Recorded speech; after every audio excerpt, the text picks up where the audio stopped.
I know usually we fuck around and stuff, but this isn't a funny story in any fashion. I wanted to ask you. Yeah, Because I heard a little something through the grapevine, but I don't know what happened.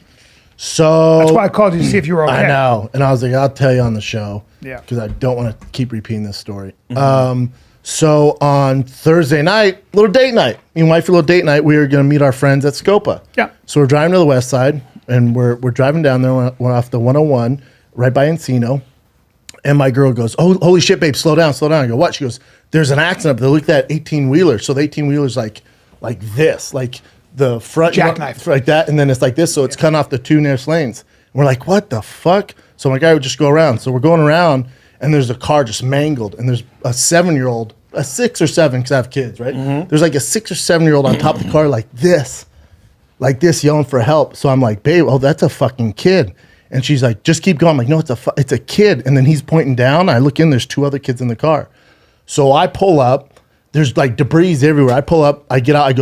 I told my girl, I go, do not get out of the car. Stay here because you know my family's CHP, and he says never pull over for an accident. It's too dangerous. Never ever pull over. People get fucked up all the time. But I thought because the 18-wheeler is blocking the lanes, we had some protection. So I get out. And I'm running towards the kids, and it's probably not close because I had to go past all the debris and stuff because the car's hitting the debris and it's like flying everywhere. So I pulled pretty far up. So I'm running towards the mangled car, and I see a guy with no shoes on. He's in a wife beater, like kind of out of shape Mexican, running across the 101. I'm like, what the fuck? I'm looking, and then a Dodge Durango, probably going 60 miles an hour, whack, hits him, and I'm like, what in the fuck is going on, man? And he's on the ground like rolling like this. I don't even think of it. I'm like, what in the fuck, man? So I'm just thinking about the kids. So I keep going. And that 18-wheeler where the car hit the gas. It hit the gas tank. So 18-wheelers have all the gas in the world. So there's a flow of gas as thick as this room flooding out. So my shoes, my jeans are all covered with gas because I'm running. So the gas is spread. So it smells so much like gas. I'm like, God, this isn't safe. In my head, I'm like, fuck, I have kids, man. I can't go out like this. But I'm thinking of those kids. That guy who got hit pops up and then crosses the other lanes. But as he pops up, he looks at me and has this crazy look in his eyes. And I'm like, what in the fuck is up with that, man? I get to the car. The car's all fucking mangled. And there's one other guy there who's on the scene. Maybe it was the truck driver. I'm not sure, but me and him are the first on the scene. And there's 2 kids, and there's I'm going to try this without crying.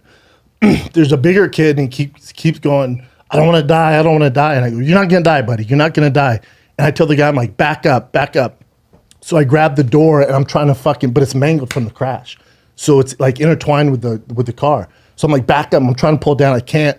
So I go, we got to smash this window and get him through the window.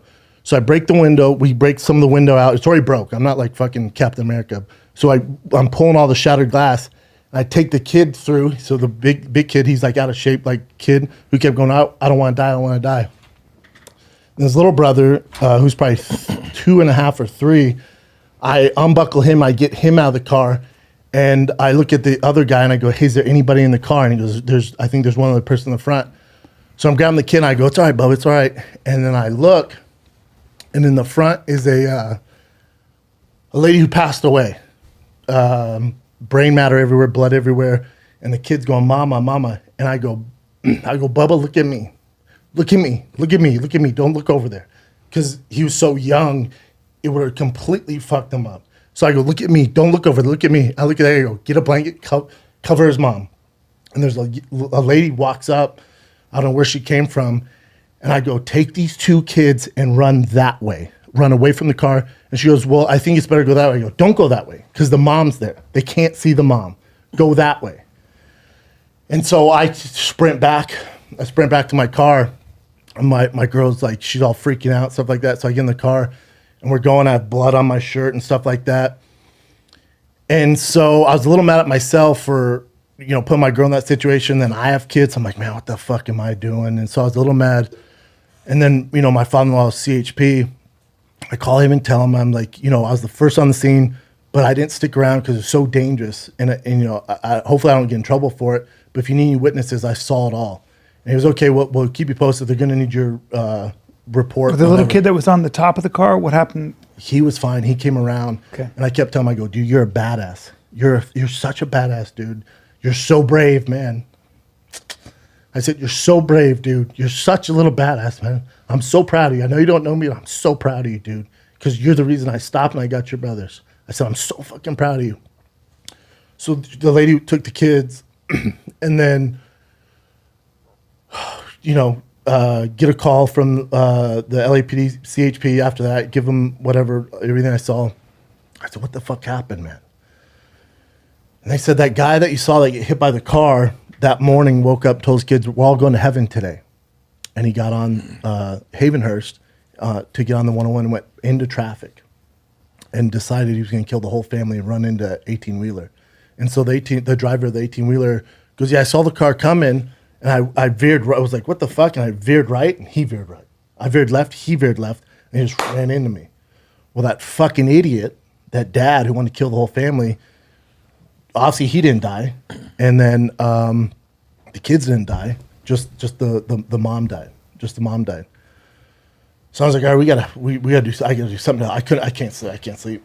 Can't sleep. All I remember is that lady, man. Like, I've seen movies, and you think movies. Nah, not until you see it. Until you fucking see it, man. I can't get out of my head, so I haven't been able to sleep. That's why, dude, your eyes are red. I can't sleep. You look. I can't sleep. I said that to you. I keep thinking about the kids.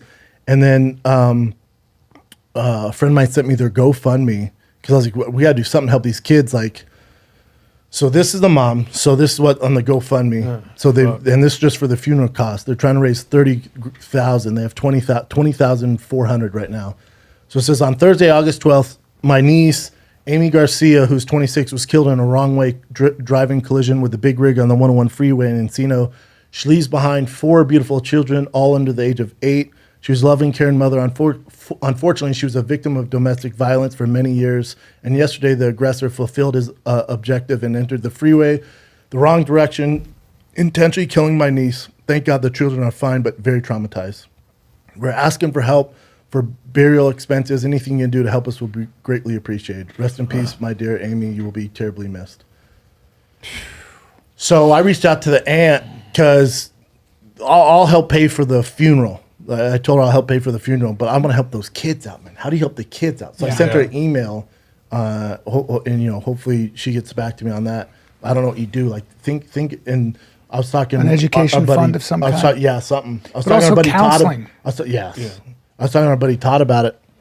He was like, "Well, one thing to make you feel better, you got to feel like in that household, if the dad was that fucked up, where he wanted to kill that entire family, and domestic abuse, those kids are so much better off without that dad. I mean, their mom, who knows what was going on there, but without that dad. So hopefully these kids, because they weren't going to have a shot to get from the jump with that shitty dad. The question is, who raises them now? That's what I'm saying. Obviously, he has an aunt. They have an aunt who's did this. Hopefully, they have grandma, grandpa, and maybe help them out. Figure out a way to help them out. Some way. I don't know stand-up what you thing. Help them out, where you can raise a lot of money with just one show, and we can get a lot of people. I can raise money for them. Yeah, I can do that. And then maybe just to help out, because that's 4 extra kids in a household, right? So you want to keep the kids together under the same. And the GoFundMe, I don't mind, but it's for the funeral cost, $30,000. But it's like, that's one thing. She's passed away, but it's like those kids are what we should be raising money for. Yeah. So that's some way. You did a good we can thing. donate to the GoFundMe there to hit their mark, and then hopefully I can figure out a way to get a hold of those. You did a good thing, dude. Yeah. Man. Thank God you did it, because that you're not saying who was it who said that if not you, who, if not now, when.